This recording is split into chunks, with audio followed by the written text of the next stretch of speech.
Hi, ako si Ponpon. Baby pa lang ako, spoiled brat na ako na Doggy Bambam.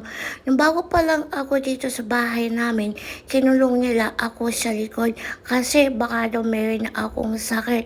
May mga kapatid pa ako ng baby ako, pero ayun, namatay sila. Ngayon, malaki na ako. Kasi inalagaan ako ng mabuti ng mama ko at ng papa ko. Nung baby pa ako, mahilig ako mag-kanjon-kanjon. Kanjon lang ako ng kanjon sa toys ko. At kapag hindi ko makita ang toys ko, nagagalit ako. Favorite ko kasi yan eh. Kanjon ako ng kanjon kapag naboboring ako. Ito, sabi ng mama ko, at ang papa ko, dapat daw hindi ako nagkakanjon kasi baka daw hindi na ako magkaroon ng baby sa paglaki ko. Pero sabi ko, okay lang kasi kapag na-smell ko yung laway ng mama ko doon sa toy niya, nagiging favorite ko siya.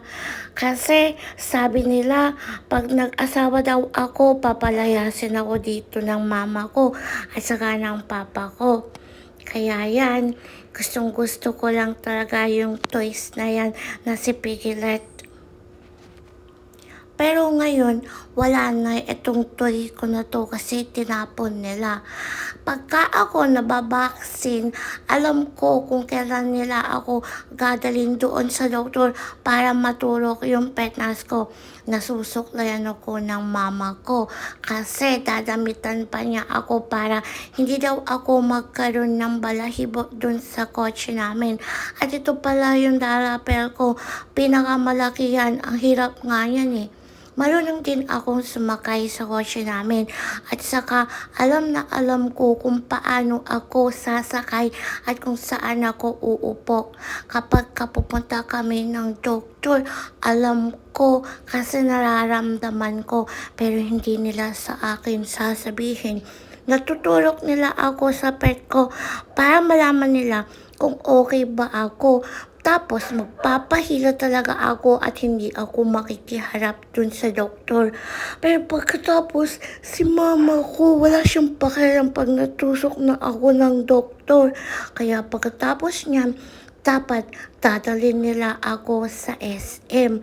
At yun, naglalakad lang ako ng naglalakad sa SM at nakakakita ako ng mga ibang doggy bambam para mabite ko sila. Ito yung aking card na bili sa akin ng mama ko kasi kapag daw naglalakad ako sa SM, nangaaway daw ako ng mga ibang dogs na maliit. At kapag ang mama ko at ang papa ko nakain sila sa Jollibee, palagi kaming pinapaupo lang sa labas. Kasi bawal daw ang mga doggy bambam sa loob.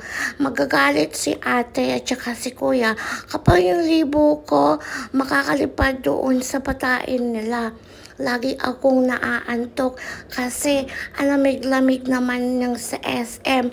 At pagkatapos, ayun na, makakatulog na ako at makakaintay lang ako sa mama ko at saka sa papa ko na matapos sila. Sabi ng mama ko at ng papa ko, very good daw kasi ako. Kasi yung mga ibang doggy bambam dyan, ginagamitan nila ng syringe para makabinom sila ng vitamins nila.